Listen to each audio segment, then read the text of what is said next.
Hey guys, welcome back to Muffet Investments. This has been a bad week. But if you were following us, we had been expecting this for quite some time.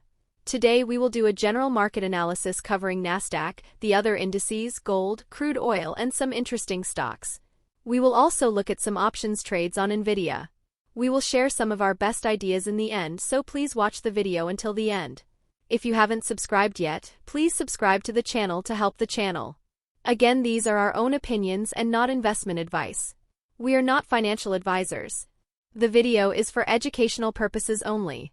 Nasdaq. Let's first look at the monthly chart for context. We should look at the monthly chart once in a while to give us the broadest context. The monthly chart shows that the market is still in uptrend with the last swing low at 16951. The moving averages are all moving up, which is bullish, and the 20-month EMA is at 16850. As you can see from the chart, the market has not tested the 20-month EMA since it broke out in 2022. So we may have potential to test this level. This is only a possibility that we have to keep in mind, and this should not be an expectation. If we look at the weekly chart on Nasdaq, again we are in an uptrend and the last swing low is at 17267.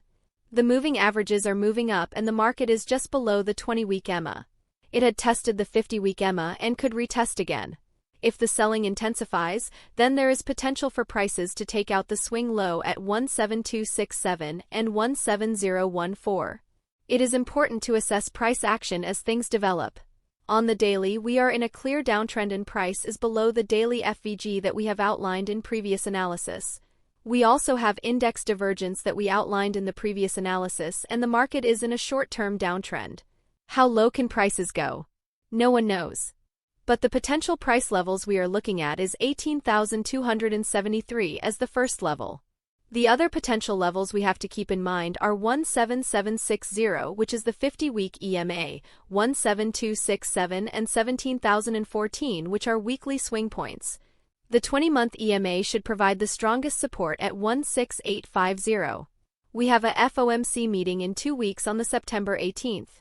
We think that the market is likely to test the first target at 18270 and can potentially rally into the lower daily FVG as a minimum. If the market is very weak, then it will be rejected when it tests the daily FVG. However, there is potential for the market to retrace higher up to the top FVG and still be rejected, be bearish. If price goes above the top FVG, then the bearish bias will be invalidated. This gives us a nice framework to work on our portfolio. Let's look at the Nvidia chart. Nvidia is showing significant weakness, and although it bounced quite a bit, we think that price is likely to take out previous low and test the 50-week EMA at $87. There is potential for Nvidia to reach $83. As Nvidia is 6% of the Nasdaq, should such a move were to happen, then the Nasdaq index has potential to take out previous lows at 17267. So we need to keep an eye on Nvidia stock. It used to be the leading stock, but it is no longer the case. For investors who want to own Nvidia as part of their portfolio, why not look to sell put options on Nvidia? If you want, you can sell puts for January 2025, which is 4 months away. Here is the put options chain for January 2025. We like the $83 put, which has a value of $5.04 with an open interest of about 19,000. This is better value than the $85, which has a value of $5.55. If you are assigned the stock, then you will have to buy 100 shares of Nvidia at $83, but the actual entry price would only be $78 as you have collected $5 for promising to buy Nvidia at a big discount. If you do not get assigned, you get to keep the $500 you collected for selling the put. If we sell puts for January 2026, then we collect a higher premium. Here is the put options chain for Nvidia for January 2026. The $85 put is selling for $13.65 and has the highest open interest. If we sell this put, then we will enter Nvidia stock around $72.50. While we are at Nvidia, we want to highlight a stock that we like as it is showing bullish price action. Here is the chart comparing Nvidia, Nasdaq, and Palantir. As you can see from the chart, Nvidia has the highest relative strength, followed by Palantir and Nasdaq. However, more recently Nvidia relative strength is falling where Palantir's strength is falling. If Palantir can maintain relative strength as the indices make bottoms, then if we buy Palantir shares, it is likely to outperform the market. Palantir shares are trading at $30.34 at the time of making the video. This will be on our watch list, and we will look to buy Palantir shares between $25 to $28 provided Palantir can maintain relative strength in the next 6 weeks. Dow Jones. The Dow Jones Index is showing relative strength compared to Nasdaq. The index is an uptrend on a weekly basis with all the EMAs moving up. The 20-week EMA is at 39800 and the last swing low is at 38420. We think that at a minimum, price will test the 20-week EMA at 39800. Gold. If we look at the monthly chart, the price is in a clear uptrend. The moving averages are also pointing up. The last red candle is highlighted on the chart. This has been tested in August and price has moved up from this level.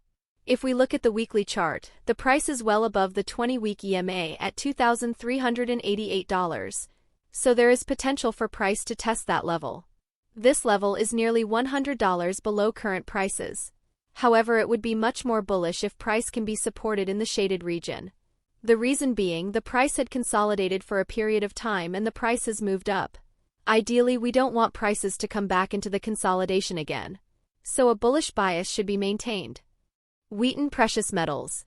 This is a precious metals streaming company. The price has outperformed the S&P this year.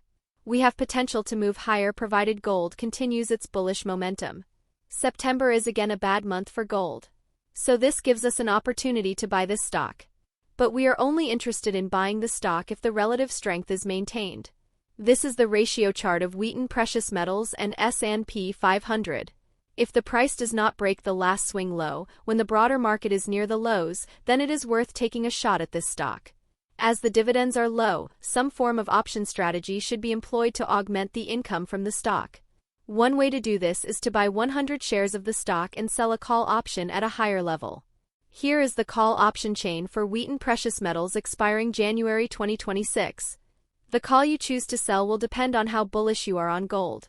If you are very bullish, then we suggest that you sell the $65 call and collect the $6.85 premium. If you are moderately bullish, then we suggest selling the $60 call and collect the $9 premium. This gives more downside protection. Finally, let's look at the portfolio. The portfolio is currently at £1,284 in profit. This is significantly down from the last review. The biggest loser is Barratt's Homes. Our position size was not good and resulted in a $212 loss. But we are overall positive on the stock and we will keep this on watch. If it falls further, then we might cut its position. We also closed the match group as we opened the position at the wrong time. We have taken a loss of about $60 on this position. We might close some positions depending on market action as we do not have hedges. Protecting your capital is key for long-term returns. Crude oil prices have continued to fall since our last analysis. Price is currently at $67. We are expecting the price to test at least $62 in the next 2 months. If the price goes below $60, we will buy oil stocks as an inflation hedge. As oil prices fall, we can expect falling inflation at least in the near term. See the very close relation between crude oil prices and 10-year yield. We expect the 10-year yield to fall to around 3.25%. This will be good for the REIT sector. Although they were sold today from overall market weakness, they are showing significant relative strength. We already are exposed to the sector. We are looking to buy Camden Property Trust if the price can become a bit more attractive. The other sector that we like is the biotechnology sector. We are fundamentally bullish long-term on the biotechnology sector.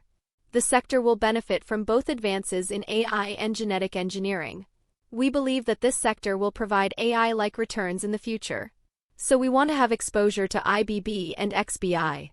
Among the medical names, we like United Therapeutics the most and we already have a position. Roche is also one of our favorite stocks that we think might potentially outperform.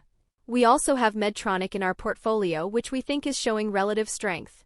We also like Boston Scientific, but the shares are overvalued at current levels. Lastly, another stock that has attracted our interest is Chewy Inc.